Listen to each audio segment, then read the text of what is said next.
This bill would prohibit school personnel from using corporal punishment on any student identified with a disability in accordance with the IDEA. On what basis would we automatically conclude that a special needs child should not get corporal punishment? If a parent has the choice and they know that it can stop a misbehavior for a behavioral problem, is this bill stopping that?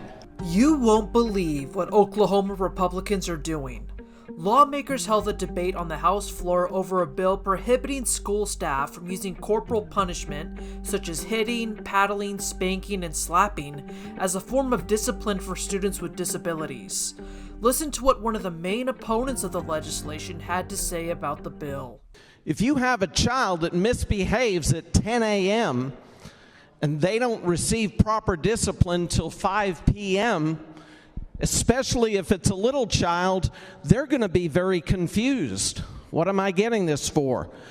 A wise parent realizes that if you're going to do that, you need to do it in a timely manner and close in time to the original infraction.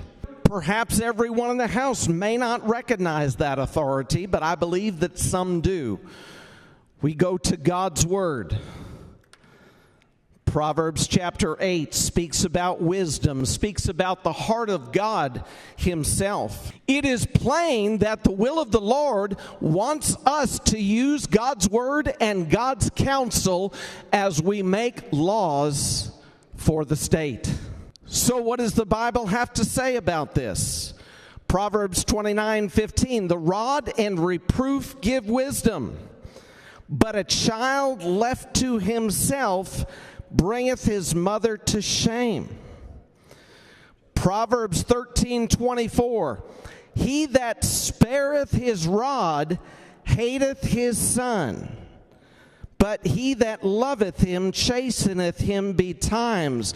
So it tells us that if you will not use the rod on a disobedient child, you do not love that child.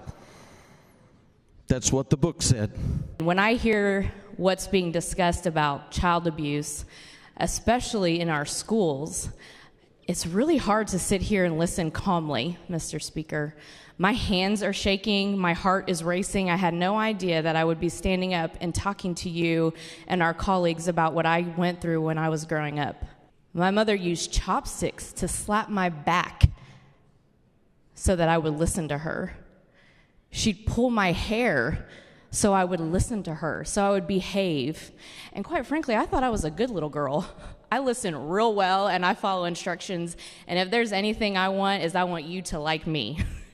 And so, that's probably most of us here, I'd say. It's how we got here. We needed them to say yes for us to sit in these seats, but that's something I admit. And for over a decade, I have spent time with psychologists, therapists, to talk through my childhood trauma. So imagine a child going to school who doesn't quote-unquote behave, whether they have a disability or not. A child needs to go someplace safe, and you'd hope that would start at home. And God bless the children who go home, who have parents who hit them and use the Bible as justification. God bless those children. School was my safe place. I knew that was where I could be my full self. I could make mistakes. I could say the wrong thing, do the wrong thing, but my teachers would always have my back. And they would correct me, and they'd put me back in line, but they did it through love, and they did it through evidence-based practice that might help a child become a good, functioning, productive adult like the one I am today. But at 37 years old, I struggle very much with the things that my mother did by using her hands to put me in my place, to make me listen, to do the right thing, whatever the right thing was defined by her. But I struggle every day with my own worth because of that. This isn't just about spanking. You have the right to spank your children. I mean, listen to ourselves. Is that really what we're fighting for? Or that the parent has the right to tell another adult to lay their hands on a child? For what? You best be prepared to pay some expensive bills for adults who don't make it to a good job or maybe become a state legislator and contribute to their community. Because you keep traumatizing them, you keep putting them in places where they feel like they're not seen and they're not heard and they're not worthy, and they may make some choices that don't put them in a good place.